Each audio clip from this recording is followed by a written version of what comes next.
राम तेरी आरती गाए, बांके बिहारी तेरी आरती गाए, आरती गाओ तुझको मनाओ, आरती गाओ तुझको मनाओ, बांके बिहारी तेरी आरती गाओ।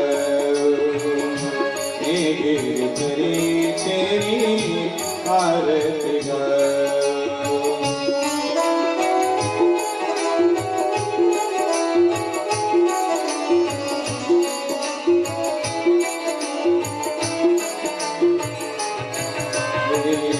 मोरी मुकुटे तेरे सीते सोने प्यारे बंसी मेरे मन मोहे तेरी छवि बनी तारी बाकी तारी तेरी आरती गाऊं। मेरी तेरी आरती गाऊं। चरणों से निकली है गंगा प्यारी इसने सारी दुनिया हटारी उन्हीं चरणों के दर्शन पाऊं। प्रियवते हरि तेरी आरती गाऊं। साथिया नाथ के साथिया प्रेम सुखी दुख जीवन साथिया प्रेम श्री चरणों में शीश झुकाओ। बाकी हरि तेरी आरती गाओ। श्री हरिदास के प्यारे तुम्हें हो मेरे मोहन जीवन धरे हो युगल सभी को मुझे बताओ।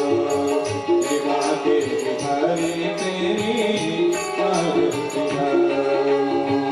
आरती गाओ।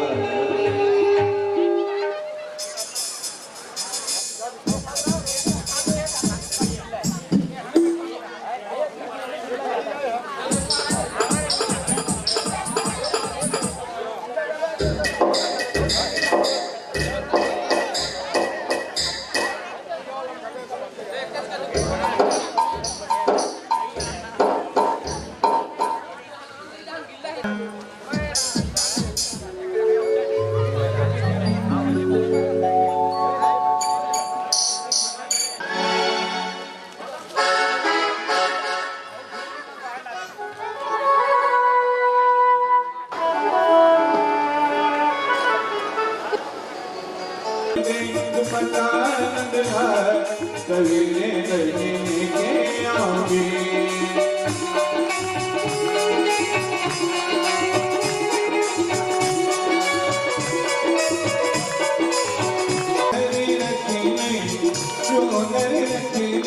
चोनर रखने नामान तो मेरी चोनर रखने नामान तो मेरी चोनर तारे घरे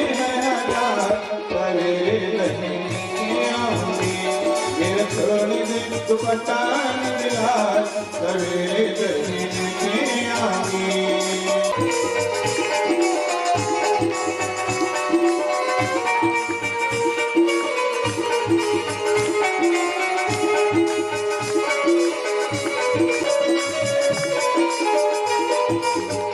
नामान तो मेरा परिवार रखने नामान तो मेरा परिवार रखने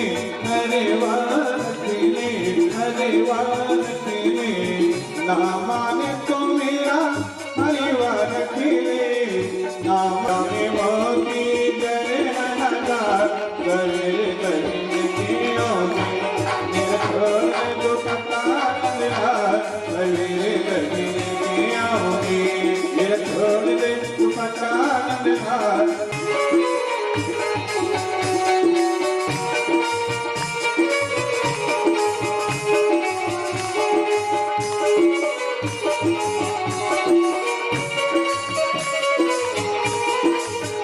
नामान तो मेरे दिल को रखने नामान तो मेरे दिल को रखने दिल को रखने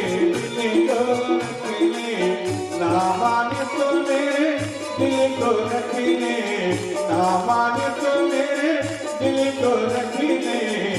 या में बैठे या में बैठे या में बैठे मैं नगला करे ये छोड़ दे दुपट्टा नगला करे कलिया करे कलिया करे कलिया करे कलिया और पूज्य देवी जी को पुष्प देकर के सुंदर मन से सुमन अर्पण करें। अभी बोलिए बाकी बिहारी लाल की। और बहुत सुंदर पावन बेला आज कथा के पंचम सत्र में रितेश पटेल जी का स्वागत करें। पूज्य देवी जी एक बार आप लोग जोरदार ताली बजा करके स्वागत करें। श्री मोहनलाल पटेल जी गोकल की पौन पवित्र धरती से आप ही मंच में पधारे, आकर के पूज्य देवी जी से आशीर्वाद ग्रहण करें। तिलक राम पटेल आप भी गोकल की पौन पवित्र धरती से चल करके आए बाबूजी, आप भी आकर के पूज्य देवी जी से आशीर्वाद ग्रहण करें। ऐतवारी राम जी गोकल की पौन पवित्र धरती। रामेश्वर पटेल तिनोई से मंच पे पधारे। राजा राम पटेल डुबरपाली से आप मंच पे पधारे। रामलाल पटेल तिनोई से आप मंच पे पधारे। दीन दयाल यादव नरतोड़ा से मंच पे पधारे।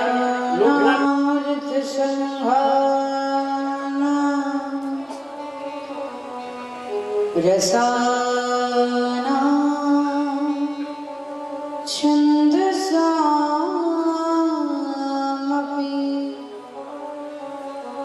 अंगरानाम चक्रधार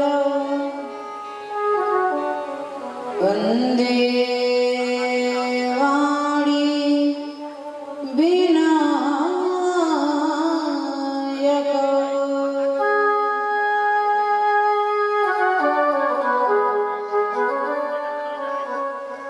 कृष्णाय वासुदेवाय हरये परमात्मने प्रणतक्लेशनाशाय गोविन्दाय नमो नमः। नारायणं नमस्कृत्य नरं चैव नरोत्तमम् देवीं सरस्वतीं व्यासं ततो जयमुदीरये। गुरुर्ब्रह्मा गुरुर्विष्णु गुरुर्देवो महेश्वरः गुरुर्साक्षात् परब्रह्म तस्मै श्रीगुरवे नमः। श्रीराम राम रघुनन्दन राम राम श्रीराम राम भरताग्रज राम राम श्रीराम राम रणकरकस राम राम राम शरणं भव राम राम मनोजन्मारुदुर्लभेदं यदेन्द्रियं बुद्धिमतां वरिष्ठं पादात्मजं वादियोद्धमुख्यं श्रीरामदूतं शरणं प्रपद्ये। श्रीरामदूतं शरणं प्रपद्ये। जय जय श्री राधारमण जय जय नवल किशोर जय गोपी चित चोर प्रभु जय जय माखन चोर जय जय माखन चोर। बोल वृंदावन बिहारी लाल की श्री राधा रानी की श्री हनुमान जी महाराज की श्रीमद् भागवत महापुराण की ईश्वरदेव भगवान की व्यासदेव जी महाराज की भवानी शंकर की सतगुरुदेव भगवान सत्य सनातन धर्म की बोल वृंदावन बिहारी लाल की जय जय जय जय जय जय श्री राम।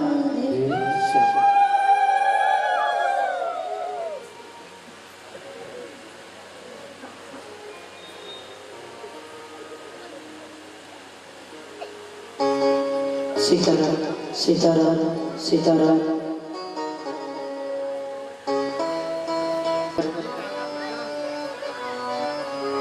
अखिलेश्वर कार्यक्रम उंडाले भक्तवान चित्रपितरू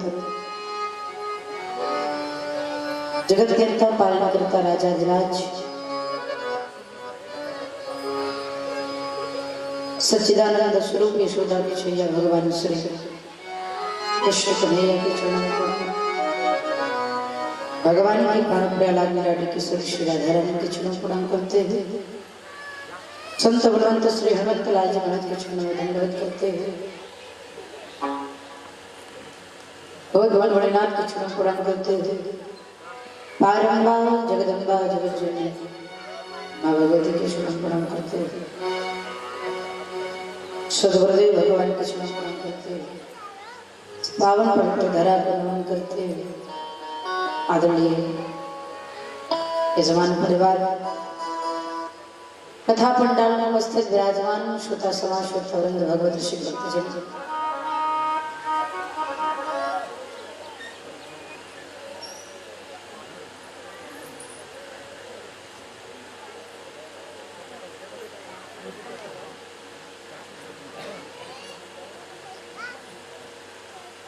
आप समस्त श्रोता समाज के हृदय में विराजमान प्रभु श्री सीताराम जी महाराज की छवि का दर्शन करते हुए व्यासपीठ से भावपूर्ण श्रद्धापूर्ण निवेदन करते हुए प्रेम के साथ कहना है श्री राम सब जग जानी करहूं प्रणाम जोर जुग समस्त श्रोताओं को प्रणाम करके पधारे व्यंजन का स्वागत अभिनंदन हमारी तरफ से बार बार आइए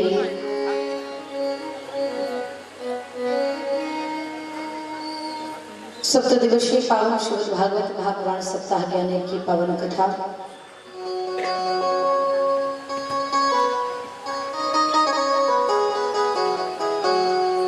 आज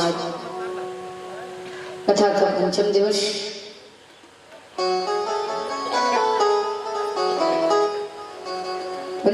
की पावन मधुर कथा के क्रम की कड़ी से जुड़े सुपुरवाइए भगवान श्री श्याम सुंदर की छवि का दर्शन करते हुए प्रेम के साथ भाव के साथ मनोरवाणी को पवित्र करें। बोल वृंदावन बिहारी लाल की श्री राधा रानी की सीताराम श्री राधे जय श्री राधे श्री राधे।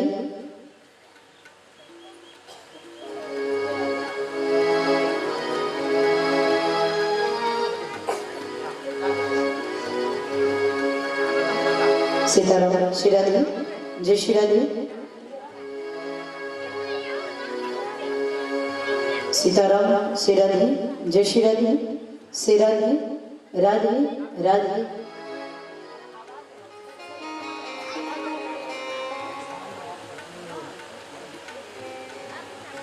जय सिया राम जय सिया राम श्री सीताराम श्री राधे।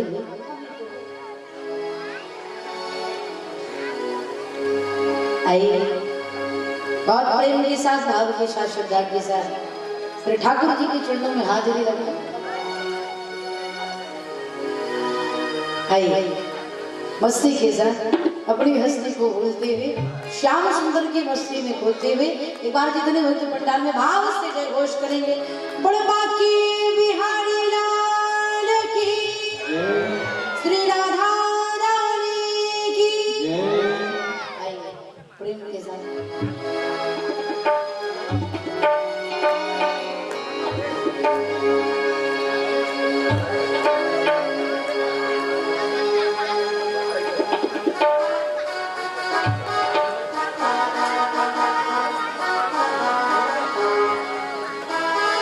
सावरा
बड़ी मेहनत के बाद ये कथा सुनने को मिल रही है। बहुत मेहनत की है सब यहाँ के लोग, और इंद्र भगवान की माती कृपा हो गई थी, आज तो छुट्टी हो गई थी, लेकिन कृपा हो गई तो इंद्र भगवान को धन्यवाद करो, ताली की सेवा दे दो। हरि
बसंत ऋतु आती है तो सब मगन हो जाते हैं। आज गर्मी नहीं लग रही, कितना सुंदर मौसम है, तो थोड़ा ठंडा ठंडा लगना चाहिए है। मस्ती के साथ यजमान जी हमारे पत्नी के साथ ठंडा लगाएंगे। इनकी इच्छा पूरी हुई है, कथा हो रही है। खड़े हो जाओ, खड़े हो जाओ, ना शर्माओ, सबना हो। आई आई मस्ती के साथ आओ प्रभु आओ प्रभु आओ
चाहते हैं कि भजन करते करते जीवन मिल जाए? हाथ उठाओ।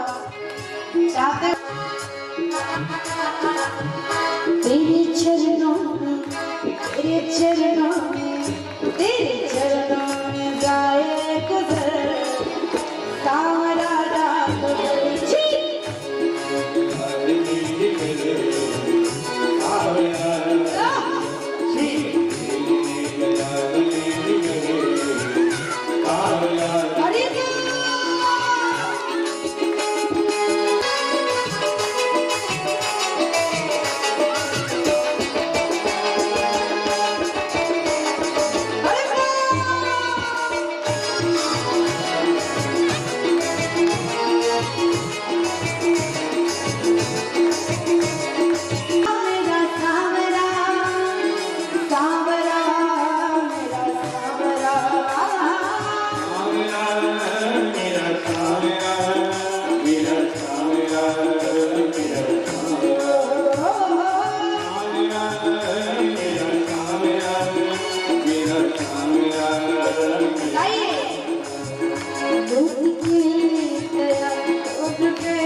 आनंद भगवान की, बोल बंसी वाले की।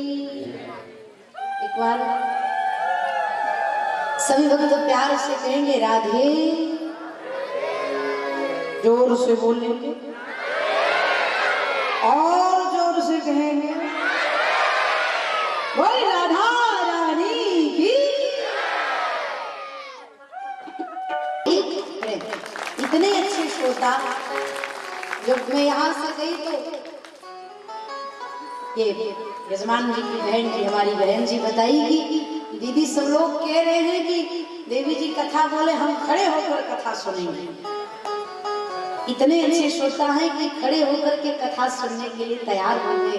आप सब व्यासपीठ से बहुत सारा आशीर्वाद, बहुत सारा प्रेम, बहुत बहुत सारा साधना।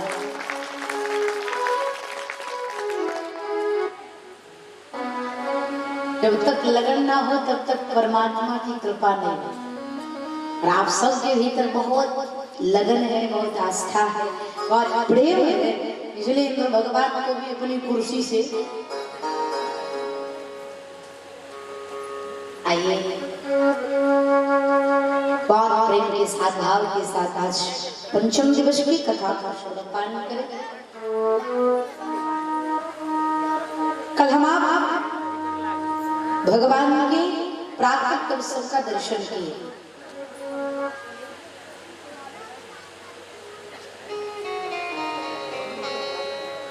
भगवान श्री श्याम सुंदर प्रकट हुए। कहाँ हुए? श्री सुखदेव जी कहते हैं वासुदेवे गृहे साक्षात भगवान पुरुषा पर। वसुदेव जी के घर में भगवान का प्राकट्य हुआ। वासुदेवे गृहे,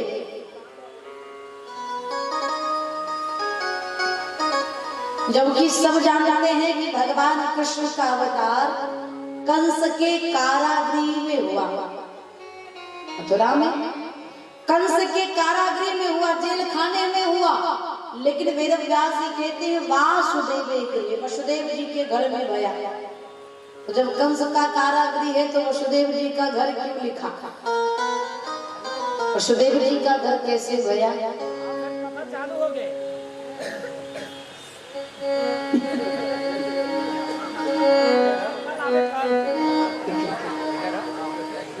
तो चार लोगों को और बुला रहा है, ये अच्छी बात है। आप तो आओ, दो चार लोगों को और लेकर के आओ, बहुत होने का काम है। वसुदेव जी का घर इसलिए कहा मेरे बंधुओं क्योंकि ना गृहम गृह में त्याहो गृहिणी गृह मुच्यते। मैंने कल भी निवेदन किया था कथा के माध्यम से कि जहां पर पत्नी हो वहीं पर पति का घर होता है। और वसुदेव जी के साथ देवकी थी, इसलिए वासुदेवे गृहे लिख दिया। भगवान का अवतार भया,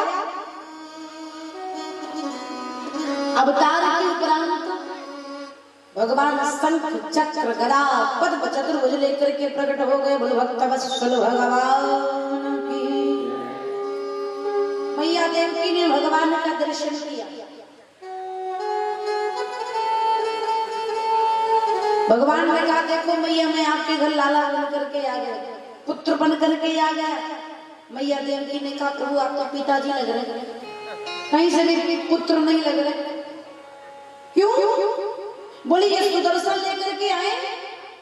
किसी का बच्चा जब जन्म लेता है तो अस्त्र शस्त्र लेकर नहीं जन्म लेता, पिस्टल लेकर थोड़ी जन्म लेता है बच्चा जब लेता है। आप सुदर्शन लेकर के आ गए हैं।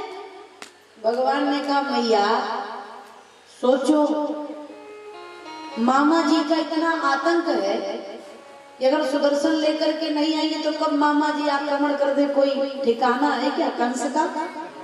भैया जब तक मेरे हाथ में सुदर्शन का दर्शन हो रहा है आपको चिंता करने की आवश्यकता नहीं है। अच्छा तुम कहती हो तो चलो मैं सुदर्शन हटा देता हूँ। भगवान को हाथ धारण कर लिए। मैया ने कहा प्रभु आप थोड़ा सा बालक बन जाइए, थोड़ा सा रोइए। भगवान ने कहा मैया देवकी से मैया सावधान हो जाओ। त्रेता में जब दशरथ जी के यहाँ आने के बाद रोया था तो मिठाइयां बटी थी, न्यौछावरी बटी थी, लेकिन इस बार अगर रो दिया ना तो लाठी बरसेगी ऊपर। मामा जी आएंगे और पैर पकड़ कर आकाश मंडल में उड़ा देंगे, इसलिए रोना ठीक नहीं है। लेकिन आप कहती हैं तो धीरे धीरे रो ही देता हूँ। सुन वचन सुजाना रोदन ठाना, कोई बालक सुरभूमा। भगवान बालक बन गए। देवजी वसुदेव ने भगवान का दर्शन किया। वसुदेव जी भगवान को सर पर धारण किए, लेकर जाने लगे। मेरे बंधु हाथ पैर की बेड़ियां खुल गई, पहरेदार सो गए, ताले खुल गए और मार्ग अपने आप मिलता हुआ चला गया। कथा क्या शिक्षा दे रही है? कथा ये शिक्षा दे रही है वसुदेव जैसा भक्त जब भगवान को अपने जीवन में लाता है, ग्रहण करता है, भगवान को अंतर आत्मा में विराजमान कराता है, अथवा जब भक्ति जीवन में प्रविष्ट होती है तो संसार के सारे मार्ग अपने आप खुलते चले जाते हैं, उसको खोलने की आवश्यकता नहीं पड़ती। यहाँ के श्रोताओं के अब प्रमाण आदि ही ले लो, आदि का ही प्रमाण श्रेष्ठ होगा। अगर भक्ति प्रगाढ़ है, प्रेम अगाध है तो संसार की कोई बाधा आएगी, लेकिन आकर कब चली जाएगी पता नहीं चलेगा। वैसे वसुदेव जी के साथ में हुआ। जैसे भगवान को गोद में उठाए, हाथ पैर की बेड़ियां खुल गई, माया का बंधन समाप्त हो गया और लेकर के भगवान को निकले। काली अंधियारी रात, रात भी काले, ठाकुर जी भी काले, भगवान भी काले। भादव का महीना, रोहिणी नक्षत्र, अभिजीत मुहूर्त, रात्रि के 12 बजे, रात भी काली, ठाकुर भी काले। अब जैसे पूरी प्राप्ति भगवान का दर्शन ज्यादा दूर से मत गर्जना करो, महेंद्र तक पहुंच गई ना, वो कहेंगे वहां तो हो ही नहीं, चलो फिर से आकाश मंडल में होने लगी, बिजली चमकने लगी, पूरी प्राकृतिक भगवान का दर्शन करती है। भगवान कृष्ण की पूरी प्राकृतिक मदमस्त होकर के भगवान के सुंदर स्वरूप का दर्शन करती है, अवलोकन करती है। अच्छा ही बात बताओ, भगवान श्री कृष्ण रात में क्यों आए? रात में ही अवतार क्यों हुआ? अरे दिन में आ जाता। रात में आने की क्या आवश्यकता थी? तो उसके 2 कारण हैं। राम कथा जब सुनोगे तो ध्यान से तो पूरा प्रसंग विस्तृत सुनने को मिलेगा, लेकिन संक्षेप में श्रवण करिए। जब राम जी त्रेता में आए थे ना तो दिन के 12 बजे आए थे। तो सारे देवता भगवान का दर्शन करने के लिए आए। तो जब भगवान राम त्रेता में पधारे थे सूर्यवंश में दशरथ जी के यहाँ, तो 1 महीने तक सूर्य भगवान अपनी जगह से हिले नहीं। कौतुक देख पतंग भुलाना, 1 मास कहीं जात न जाना। 1 मास कहीं जात न जाना। मास दिवस कर दिवस भा मरम न जाने कोई, रथ समेत रवि था क्यों निशा कवन विधि। 1 महीने तक सूर्य भगवान में रहे, दिन ही दिन बना रहा। तो चंद्रमा जी आए। पहले तो रात्रि देवी आई कि प्रभु मुझसे कोई अपराध हो गया, 1 महीने से लाइन में लगी हूँ, दर्शन करने को नहीं मिल रहा है, सूर्य भगवान आगे नहीं जा रहे थे। राम जी ने कहा चलो जो इस बार होना था हो गया। त्रेता में मैं दिन में 12 बजे आया हूँ, द्वापर में जब आऊंगा तो रात्रि को 12 बजे आ जाऊंगा। 1 महीना नहीं हटे, तुम 6 महीना मत हटना, आराम से दर्शन करना, हिसाब बराबर हो जाएगा। तो पहली चीज तो रात्रि देवी की इच्छा को पूर्ण करने के लिए भगवान रात में आए। और दूसरी चीज जो कमाल की बात, आनंद की बात, राम जी हैं राजा, मर्यादा पुरुषोत्तम, संस्कारवान राजा है, इसलिए राम जी दिन में आ गए। और हमारे ठाकुर जी है नंबर 1 के चोर। तो चोर तो रात में ही चलेगा ना, दिन में चलेगा तो पकड़ा जाएगा, इसलिए चोर अक्सर रात्रि में ही चलते हैं। इसलिए भगवान रात्रि को 12 बजे आए। मार्ग में यमुना मैया मिली। यमुना मैया भगवान की प्राण प्रिया है। कालिंदी मैया भगवान का तीसरा विवाह कालिंदी के साथ हुआ है, परसों के प्रसंग में आएगा। मैया कालिंदी ने सोचा कि मेरे प्रियतम आए हैं, मेरे ठाकुर पहली बार आए हैं, तो बिना चरण धोए जाने नहीं दूंगी। और बरसात का महीना था, जल तो वैसे लबालब भरे पड़े थे। लेकिन यमुना मैया ने जैसे भगवान को देखा तो भगवान ने पहले तुम्हें लोभ दिखाया। भगवान टोकरी से चरण को थोड़ा नीचे किए तो यमुना मैया उफान मारी, और उफान मार करके वसुदेव जी के नासिका तक जला गया, यमुना जी का नाक तक जला गया। तो वसुदेव जी ने भगवान को ऊपर कर लिया, टोकरी ऊपर कर ली। अब यमुना मैया भगवान का चरण न छू पागा। दूसरी बार जैसे यमुना मैया ने उफान मारा, नाक से और ऊपर जल आया, भगवान ने कहा रे देवी तनिक शर्म करो। यमुना मैया ने कहा क्या हुआ प्रभु जी। यमुना मैया से भगवान ने कहा देवी तनिक शर्म करो, पति के चरण छूने के चक्कर में ससुर जी की दाढ़ी छू रही हो, कुछ तो लिहाज करो। और भगवान ने युग पादप प्रहार किया। यमुना मैया भगवान वसुदेव जी के चरणों में आकर दंडवत करने लगे। भगवान के चरणों को यमुना मैया ने प्रक्षालन किया। कथा शिक्षा दे रही है, आपसे निवेदन करूं, आपके घर कोई ब्राह्मण पधारे, कोई संत पधारे, क्योंकि क्षेत्र में पहली कथा है, आप लोग शायद सत्संग में कम जाते हो, तो माताओं से निवेदन, ये माताओं का कार्य है। आपके घर कोई ब्राह्मण पधारे, कोई संत पधारे, कोई भगवत प्रेमी पधारे, कोई भगवत रसिक पधारे, आपका ये स्वभाव है उनका चरण धुलिए, आसन पर बैठा करके चरण को धुलिए, चंडोदक को पान करिए, पूरे घर में छिड़किए और प्रत्येक व्यक्ति को चंडोदक का पान कराइए। इससे स्थान की शुद्धि, तन की शुद्धि और मन की शुद्धि। जितनी श्रद्धा विश्वास से आप चरणों को धुलेंगे उतना ही कृपा आपके जीवन में बरसेगी।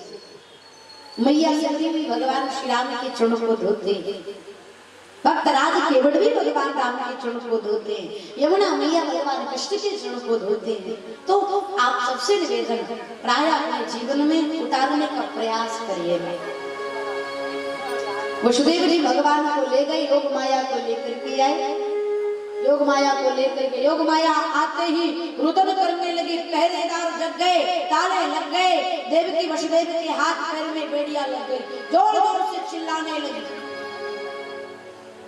जैसे रुदन की आवाज सुनाई दी, कंस को पता चला, कंस आया, कन्या ने जन्म लिया है, गया चरण को पकड़ा, 3 बार आकाश मंडल में घुमाकर जैसे जमीन में पटकना चाहा कन्या अश्वरूप धारण करते हुए गर्जना करते हुए बोल पड़े, अरे आतताई कंस, अरे पापी, तू मुझे क्या मारेगा? तुझे मारने वाला तेरा काल और देवकी का लाल धरती पर जन्म ले चुका है। कंस सुनते डर गया कि मेरा काल आ गया। सुनकर के हाथ जोड़ करके कहा, देवी जी आप कौन? योग माया ने कहा, मेरी छोड़ को अपनी सुन, तेरा काल आ गया। अच्छा एक बात बताओ देवी जी, मेरा काल कैसा होगा? योग माया ने कहा, वो काला काला होगा, बंसी वाला होगा, जग में मत वाला होगा, ऐसा तेरा काल होगा। अच्छा तो मैया ये भी बता दो, किस घर में किसके यहाँ जन्म लिया है? योग माया ने कहा, पूरी जन्म पत्री नहीं बताऊंगी, बस इतना जान ले तेरा काल आ गया है। और इतना कह करके योग मैया अंतर ध्यान हो गई। अब कंस को हर जगह काला काला दिखाई दे, दाल में जीरा भी काला, उसको अपना काल दिखाई दे, भयभीत हो गया। आया देवकी वसुदेव जी को कारागृह से मुक्त किया और कहा, बहन हमें क्षमा कर दो, मैं अनजाने में अपराध कर बैठा। देवकी वसुदेव जी को कारागृह से मुक्त किया। आपातकालीन बैठक बुलवाया, अगासुर की बहन पूतना को नियुक्त किया कि जाओ ब्रज के 84 कोस में 6 माह में जितने बच्चों ने जन्म लिया सबको मार दो। पूतना पहुंचे उससे पहले हम गोकुल पहुंचे। कहां पर भगवान पहुंचे? नंद बाबा 90 साल के बूढ़े हैं, 90 साल के डोकरा हो गए और यशोदा मैया 80 साल की डोकरी। भगवान ने धरधान तो दिए लेकिन लाला संतान नहीं दिया। तो एक दिन कुछ ब्राह्मण नंद जी के महल पधारे।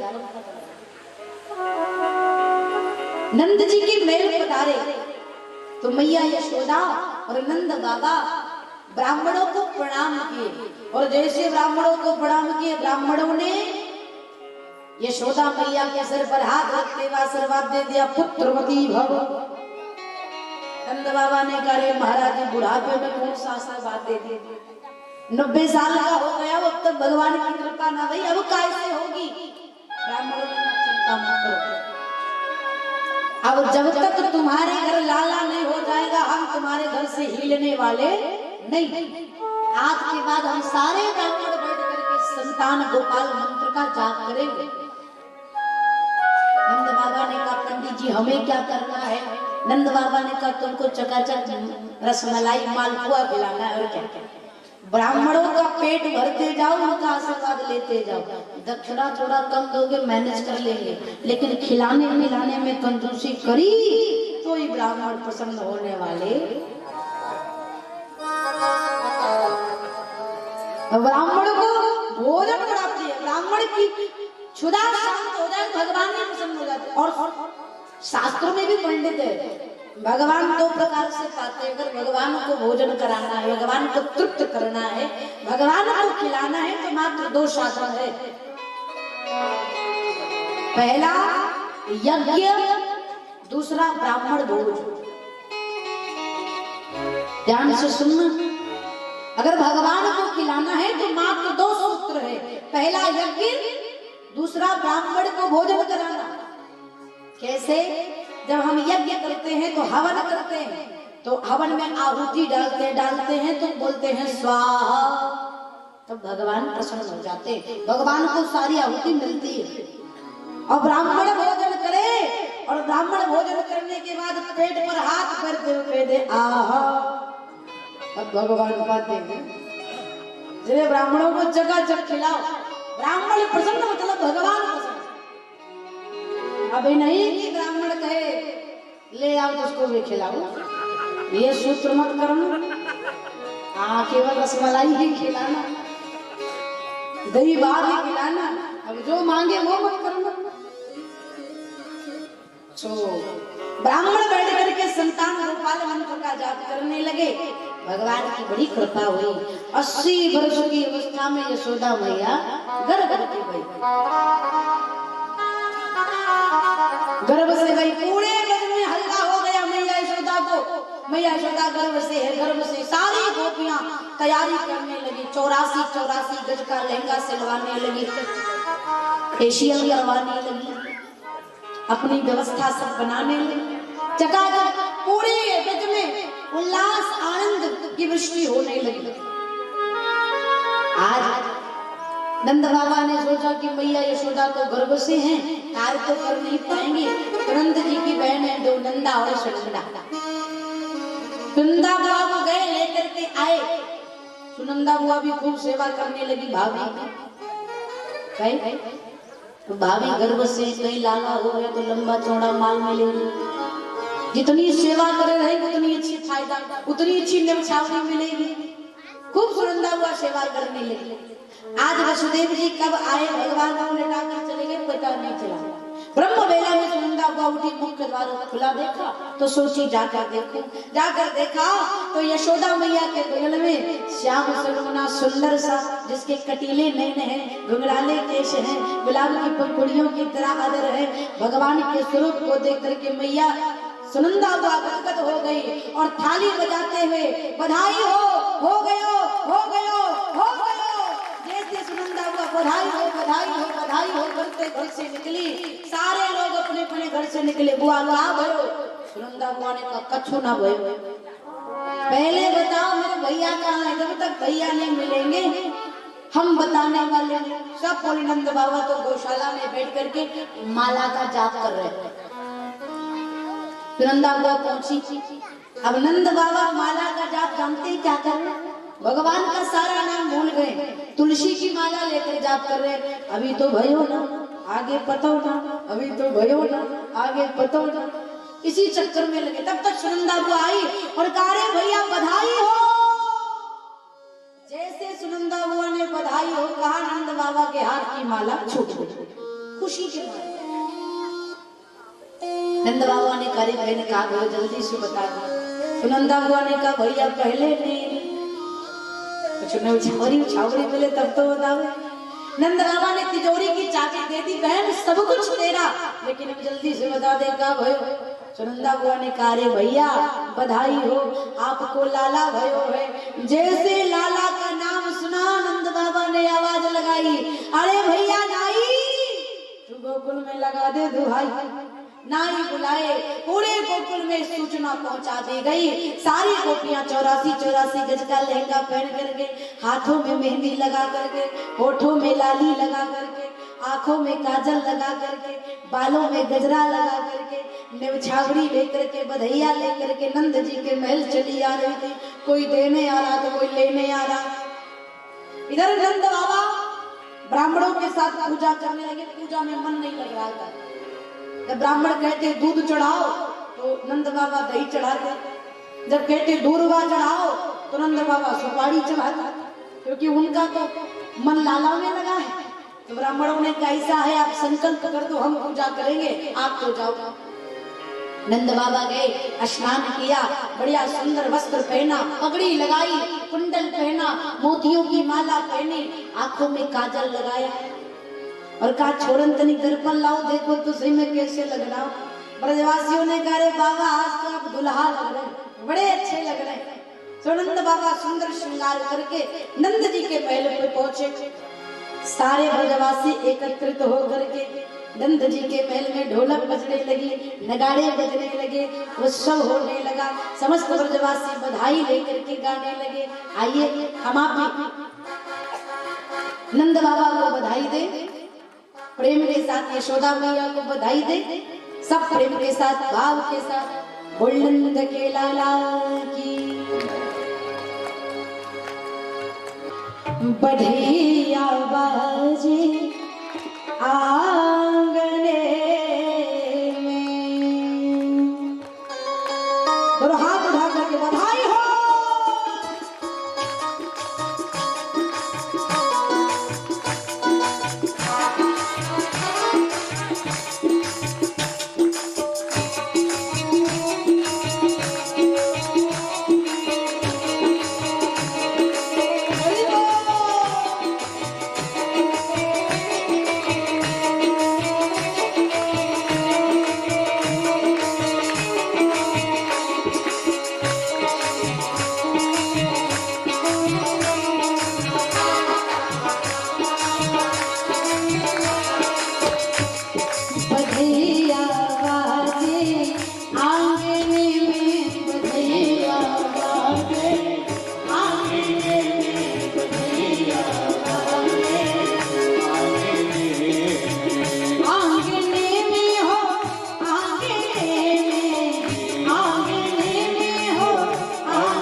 वाली तो खूब हो गई, नंद बाबा की पार्टी वाली में एक आध दो तीन हो जाए।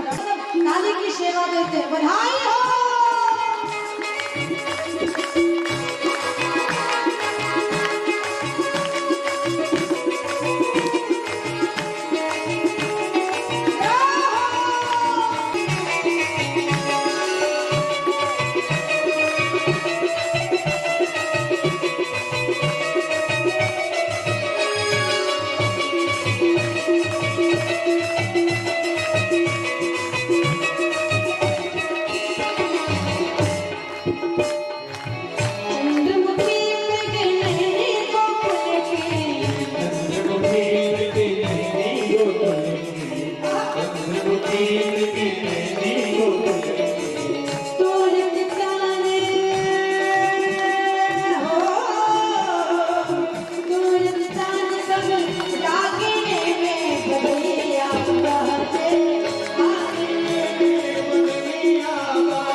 पूरे पूरे एक साथ बधाई हो।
और बताऊं,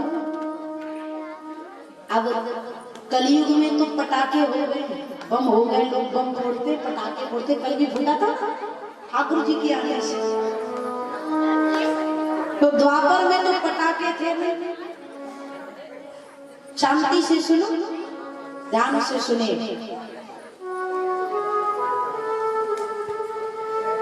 जब भगवान आए थे, ब्रजवासियों ने सोचा बम कहां से लाऊं, पटाखे कहां से लाऊं, तो सबने इतने बड़े बड़े माखन का गोला बनाया, माखन का इतना बड़ा बड़ा गोला बनाया और एक दूसरे के पीठ पर दे मारते।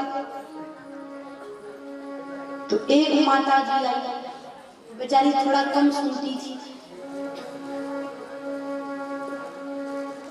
बहुत बूढ़ी हो चुकी थी।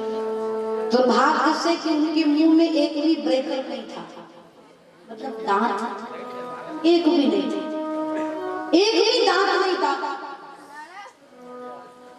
तो अनंत जी के महल में आए तो दूध दही की नदियां बही, सब नाच रहे हैं, सब गा रहे हैं।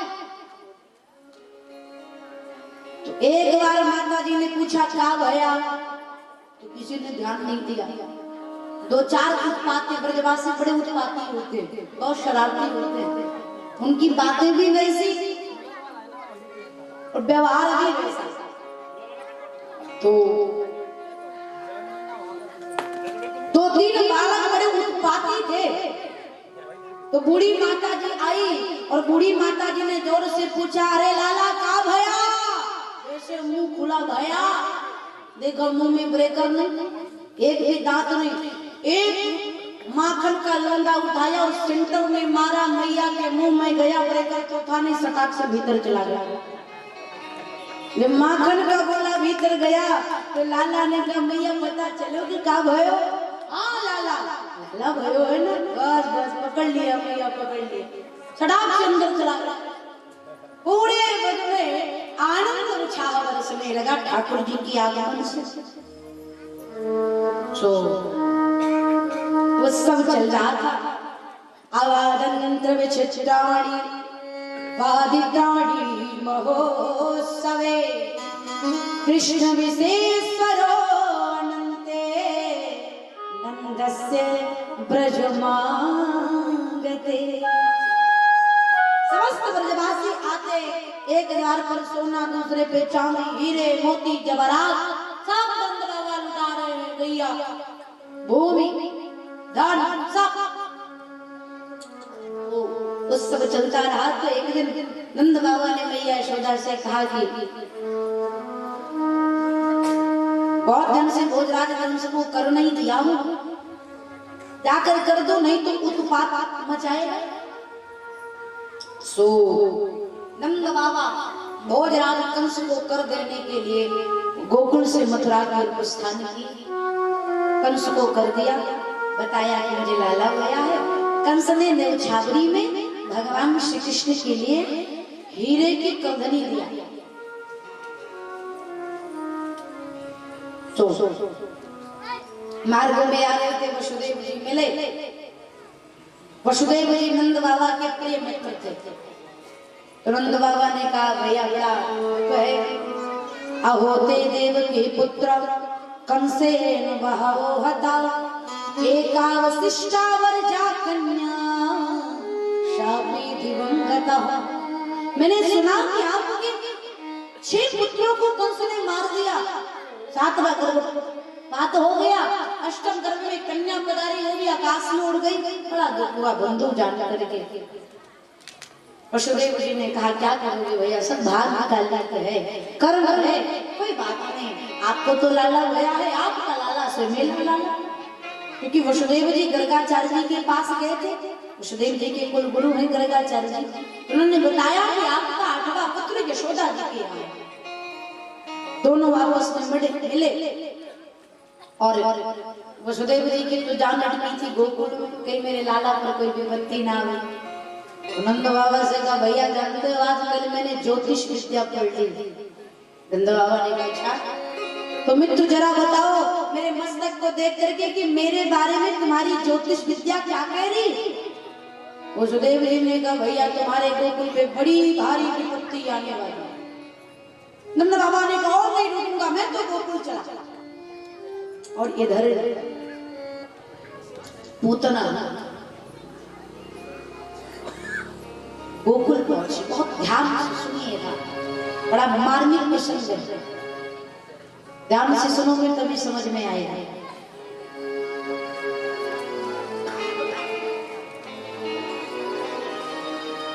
पूतना पहुंची तो उसे आदेश मिला था कि 6 माह के भीतर जितने बच्चों ने जन्म लिया सबको मार दो,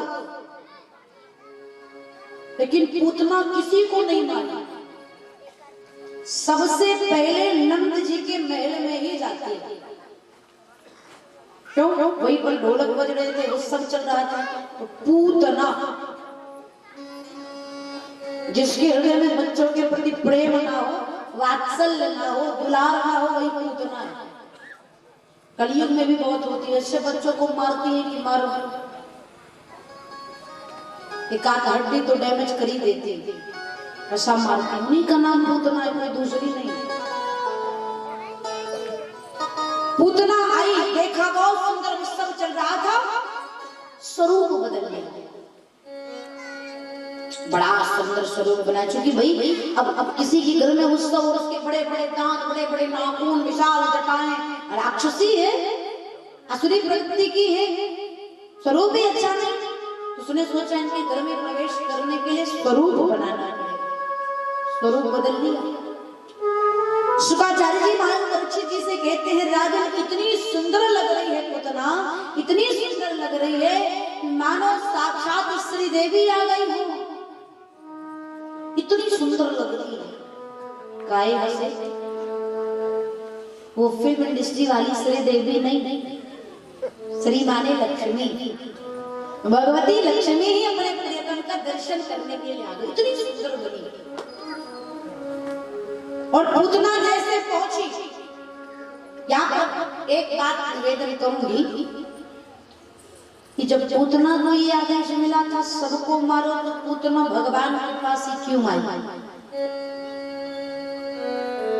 क्योंकि पूज्य पाद गोस्वामी तुलसीदास जी लिखते हैं कि हरि व्यापक सर बत्र समाना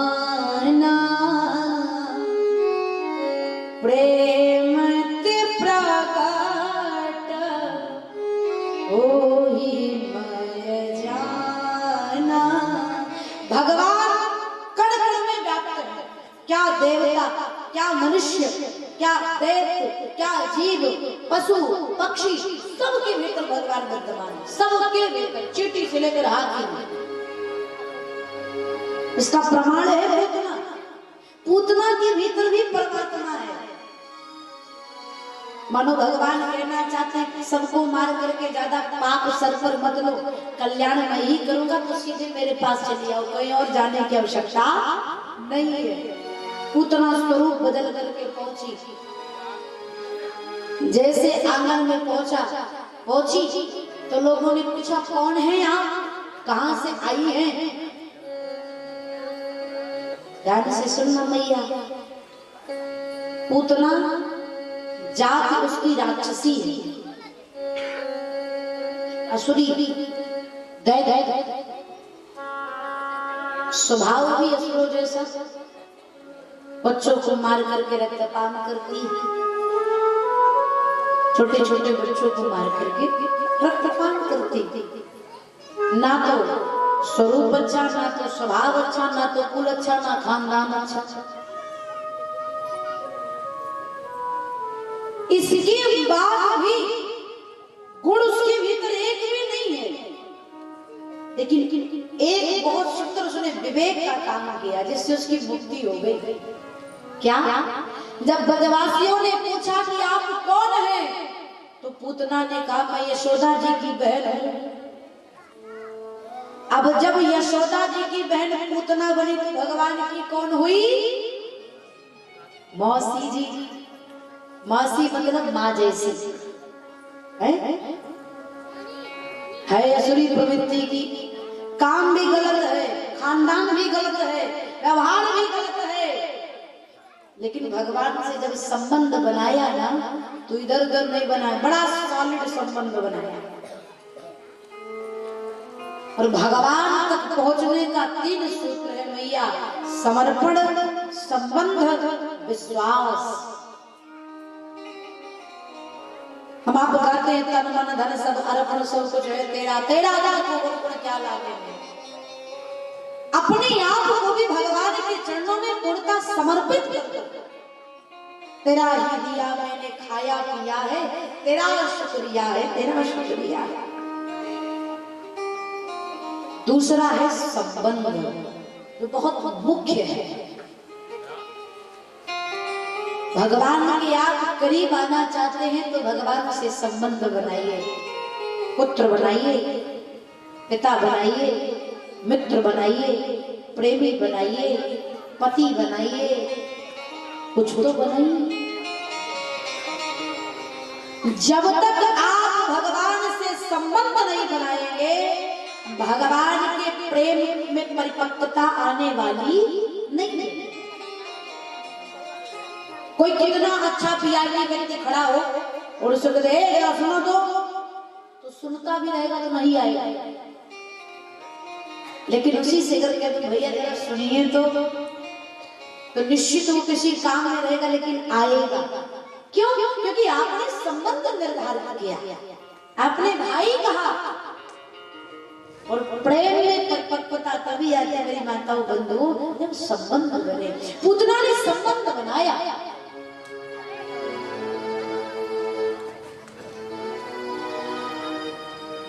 मौसी बन गई, भगवान ने कहा ये मौसी की मौज में बन गई, ये तर गई। वसुदेव यशोदा मैया से भेंट करता भाई,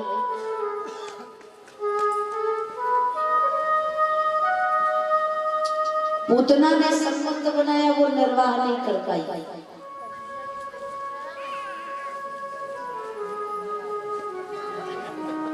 अलार्म बज रहा है,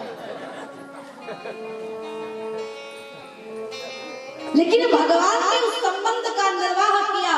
एक बहुत सुंदर पंक्ति है, मेरा भूल जाना तेरा ना भुलाना, तेरी रहमतों का कहाँ है ठिकाना।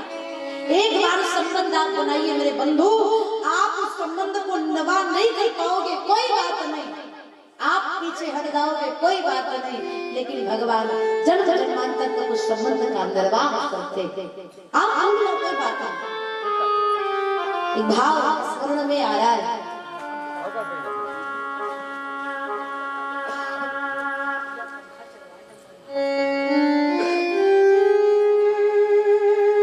ब्रज 84 कोश में एक स्थान है जिस स्थान का नाम है बरसाना। बरसाना में श्री राधा रानी रहती है, भगवान की प्राण प्रेम श्री किशोरी जी का राज चलता है।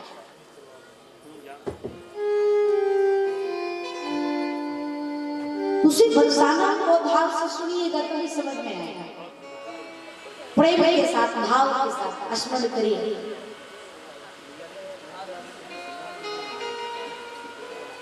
उसी बरसाना में सबका ध्यान हमारी तरफ हो, व्यासपीठ की तरफ हो, प्रार्थना है।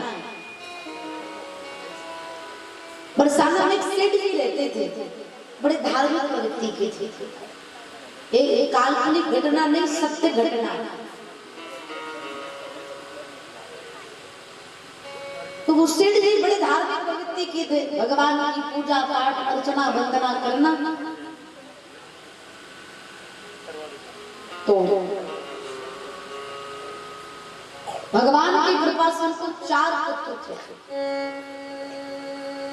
4 पुत्र थे, लेकिन दुर्भाग्य ही कहोगी बेटी नहीं थी। और जिस घर में बेटी ना हो वो आंगन सूना ही रहता है, वो आंगन कभी खिलता नहीं। और ऐसा तो संत कहते हैं कि जिस गर्भ से बेटी का जन्म ना हो वो गर्भ कभी पवित्र नहीं होगी। बेटे भाग्य से मिलते हैं, बेटियां सौभाग्य से मिलती हैं। सौभाग्य से सेठ जी को पुत्र थे, पुत्र बदवे थे, बहुएं थी, लेकिन बेटी नहीं थी। सेठ जी बड़े दुखी रहते थे। एक दिन बड़े निराश होते थे। महात्मा जी के पास गए और कहा, गुरुदेव बेटी की बड़ी इच्छा है, कोई बेटी होती जो इसको मैं गोद में लाड लडाता, कांधे पर बिठाता, उंगली पकड़ कर चलना सिखाता, प्रेम चाहिए मुझे।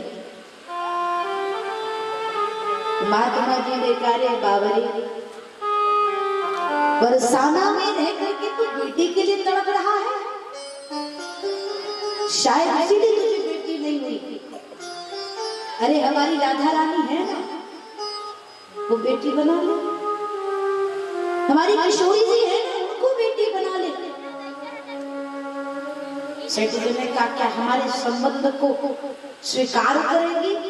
संत ने, गुरु जी ने कहा, अगर तुम्हारी हृदय में प्रेम है, विश्वास है, तो लाडली अवश्य कृपा करेगी।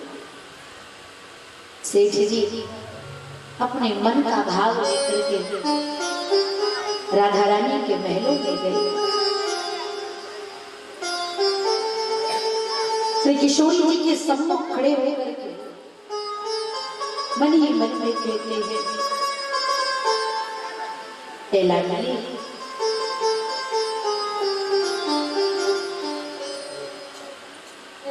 ये दास आपका, आप तो पुत्री के रूप में स्वीकार करता है।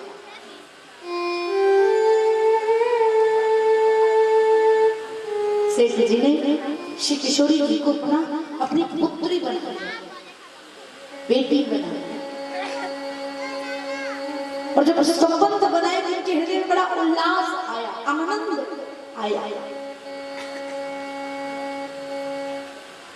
घर में से किशोरी जी की प्रतिमा थी।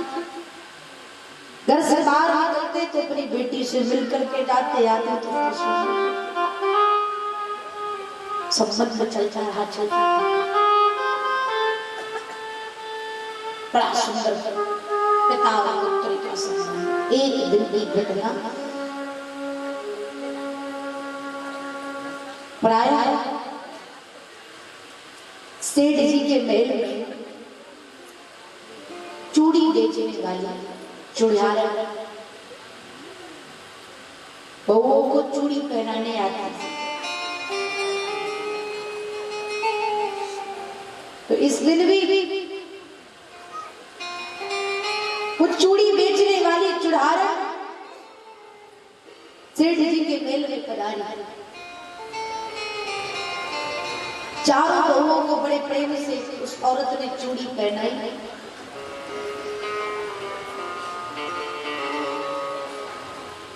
और तो बहुओं ने कहा कि जा रही हूं पिताजी की दुकान पर धन ले ले। प्रायः जैसे नियम था वैसे होता था।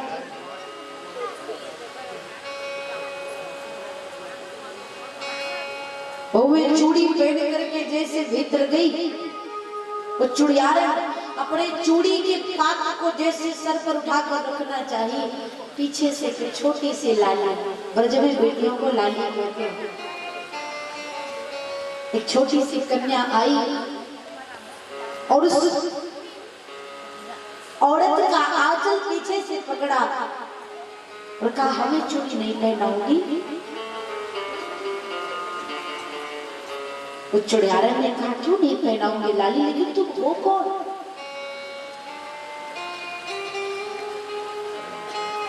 उस कन्या ने कहा, मैं तो सेठ जी की बेटी हूं,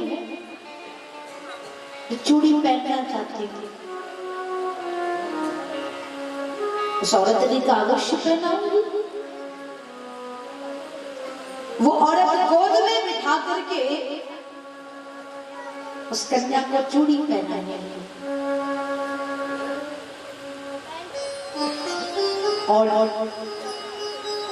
चूड़ी पहना करके जब सेठ जी की दुकान पर गई पैसा लेने के लिए, तो हमेशा की तरह सेठ जी 4 बहुओं की चूड़ी का दाम दिया। उस औरत ने कहा, नहीं, आज आपके घर में 4 लोगों ने बल्कि 5 लोगों ने चूड़ी पहनी, लेकिन 5 चूड़ी का दाम चाहिए। सेठ जी ने कहा तुम्हारे मन में लोभ आ गया है, तुम इसीलिए 5 चूड़ी का दाम मांग रही हो। चूड़ियार कहती नहीं।